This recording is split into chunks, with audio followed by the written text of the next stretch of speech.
Les violences policières, ce ne sont pas seulement les coups, les insultes ou les mutilations. Les violences policières, c'est aussi empêcher que les victimes puissent obtenir justice. Nous révélons comment l'IGPN a maquillé des éléments d'une enquête pour conforter la version des agents de police mis en cause. Ce sont des révélations qui pourraient avoir de lourdes conséquences, car désormais, la police des polices est visée par une plainte pour faux et usage de faux en écriture publique. Il y a un an, éclatait l'affaire de l'île Saint-Denis. Pour tenter d'échapper à des policiers, un homme s'était jeté dans la Seine dans la nuit du 25 au 26 avril 2020. Une fois sorti de l'eau, Samir avait été frappé et couvert d'insultes racistes. C'est pas nager, Pico comme ça, nage pas. Ça va être cool. T'aurais dû accrocher un boulet au pied. Gauche. Dans cette vidéo, filmée par des habitants du quartier, on entend clairement des coups et les cris de Samir.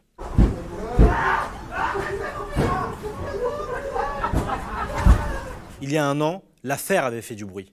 Les propos racistes des policiers avaient été condamnés de toutes parts, y compris par la hiérarchie policière. Même le ministre Castaner, à l'époque, avait dû prendre position. Le racisme n'a pas sa place dans la police républicaine. Réaction signée Christophe Castaner cette nuit sur Twitter. Réaction après la publication d'une vidéo sur les réseaux sociaux montrant une intervention de police sur l'île Saint-Denis. L'IGPN a été saisie. Mais derrière cette communication se cache une autre réalité. Nous montrons comment l'IGPN a falsifié des retranscriptions pour confirmer la version des policiers. Il est presque 2 h du matin, le 26 avril 2020.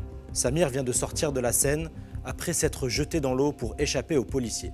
Tout au long de l'affaire, les agents mis en cause affirment s'être jetés dans l'eau pour repêcher Samir, ce qui est formellement démenti par l'intéressé. Selon Samir, aucun agent n'est venu lui prêter secours, contrairement aux déclarations des policiers.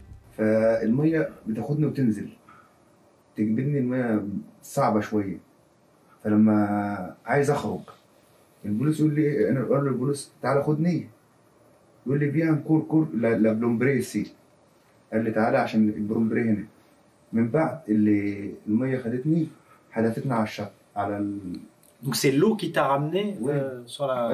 المية خدتني. C'est pas les policiers qui t'ont repêché? Non المية لما خدتني juste لما خرجت بره حطوا في ايدي الكلبشات لما حطوا في ايدي. C'est d'ailleurs sur ce supposé sauvetage que s'appuie la défense des policiers, tant sur le plan judiciaire que sur le plan médiatique. L'enquête de l'IGPN s'appuie sur la retranscription des transmissions radio des policiers présents ce soir-là. Voici ce que les enquêteurs ont rapporté des échanges radio au moment où Samir est sorti de l'eau. Vous me confirmez, on peut annuler l'intervention de la fluviale? Oui, je confirme, il a été sorti de l'eau. Nous avons eu accès aux fichiers audio originaux des transmissions radio que nous diffusons ici pour la première fois. Et vous allez l'entendre, la différence est de taille. Ah, vous me confirmez, hein, on peut annuler l'intervention de la fluviale? Ouais, je confirme, hein, le bouffon est sorti de l'eau. Des mots qu'il est impossible de confondre, c'est pourtant ce que l'IGPN a fait. Et c'est grave. On efface du dossier une nouvelle insulte à la victime, proférée par une personne dépositaire de l'autorité publique, mais on occulte aussi la vérité sur ce qui est arrivé à Samir. Il y a une énorme différence entre « il a été sorti de l'eau » et « le bouffon est sorti de l'eau ». La première formule implique qu'on ait aidé Samir à sortir de la Seine, qu'on l'ait sauvé. La deuxième, qu'il en est sorti tout seul et qu'il était, déjà à ce moment-là, la cible de l'agressivité des policiers. وبالعصا الحديد هذه موتوني قعدوا يضربوا فيا جنب البحر. C'était combien? بكو هم لما نمت على وشي الكلبوش نزل في خلاني مش شايف حاجه وانا جاي انام على بطن وشي مش شايف حاجه قدامي. من بعد قعدوا يضربوا فالمهم ايه من بعد سيفيل وبوليس نورمال كله موجود. Dans cette affaire, ce sont les insultes racistes qui ont fait la une des journaux. Les violences physiques subies par Samir sont, elles, passées sous silence. D'après son audition à l'IGPN, il a été roué de coups dès sa sortie de l'eau jusqu'à l'intérieur du camion de police. Une fois dans le camion, Samir est allongé sur le ventre, menotté, face contre le plancher du véhicule. Là, il y avait 2 ou 3 policiers hommes et une femme, tous en uniforme. J'ai donc reçu plusieurs coups de pied par tous les policiers présents. Et la femme m'a même plaqué la tête au sol avec ses bottes. en me disant de dire désolé. Les policiers se défendent en disant que c'était une mesure de précaution due au Covid-19. Il était sale, c'était pour éviter les risques liés au Covid-19, lit-on dans le PV d'audition à l'IGPN de l'un d'entre eux. Le simple fait de l'avoir allongé par terre dans le véhicule constitue une violence caractérisée selon l'avocat de Samir. Les coups et les cris qu'on entend dans la vidéo sont clairs et laissent peu de place à l'interprétation. Dans leurs auditions à l'IGPN, les policiers impliqués affirment qu'il n'en est rien. Ces bruits seraient dus à des rangements effectués à l'intérieur du camion.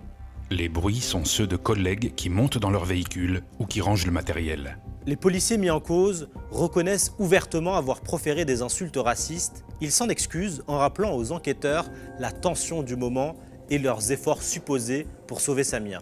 Pourtant, 10 jours plus tard, quand Samir se rendra à l'unité médico-judiciaire pour se faire examiner, des blessures bien visibles seront constatées malgré le temps écoulé. Nous avons pu consulter le rapport médical qui fait état de plusieurs plaies sur les bras et sur les jambes. Ce soir-là, par ailleurs, un commissaire était présent sur les lieux. Il s'appelle Vincent Lafont. Et ce n'est pas la première fois qu'il est impliqué dans des affaires de violence. En 2008, il avait été condamné pour abstention volontaire d'empêcher un délit car il a laissé ses collègues enfoncer un enjoliveur dans les fesses d'un suspect. C'était encore lui qui était à la tête du commissariat d'Aulnay-sous-Bois en 2017 lors de l'affaire Théo, dans laquelle un policier avait été mis en examen pour viol. Bref, c'est le genre de commissaire à décorer son bureau avec une statuette de croisée, symbole du chevalier chrétien partant en guerre sainte contre les Arabes. Tout un programme.